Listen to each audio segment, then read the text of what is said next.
What's up, guys? I'm Mitchell Price, and it's time for another episode of Sportsline. Let's get into it with our hoops. Following their loss to Gonzaga and a 10-day layoff, BYU bounced back in an emphatic way, beating Pacific 80-52 with a big push from Caleb Lohner. Lohner dropped a career-high 19 points on 6 of 8 from shooting, including a ridiculous stat of 5 for 6 from downtown. Along with him, Trevor Nell dropped 4 of his own from behind the arc, and the Cougars moved to 16-5 on the season and 7-3 in conference play.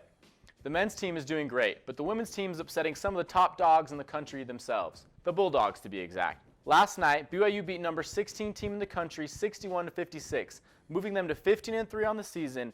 Paisley Harding iced the game with this tough drive to the bucket and put the Cougs up late to end the Zags' 17-game winning streak. With an upset like that, BYU might see some national attention coming into next week. BYU football makes a 2-year contract extension with USF.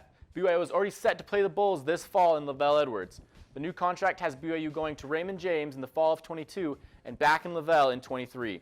The first game of the series began in 2019 when the Bulls beat the Cougars in a 27-23 heartbreaker in Raymond James Stadium.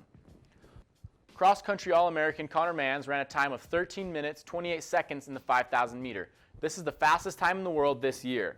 To put it in perspective, Mans had to run 3 consecutive 4-minute miles to accomplish the feat. With this, Mans beat the previous BYU track and indoor record by a full 6 seconds. Casey Klinger and Brandon Garnica also ran sub-13:30 5,000 meter races.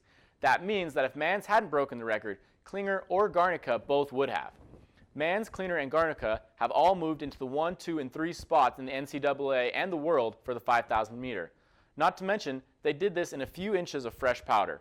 Between himself, Klinger, and Garnica, Mans said he knew whoever won the race would have set the new NCAA record. Those cross-country boys can flat out run. That's all the time we have for today. Thanks for hanging out. We'll be back again next week, same place, same time.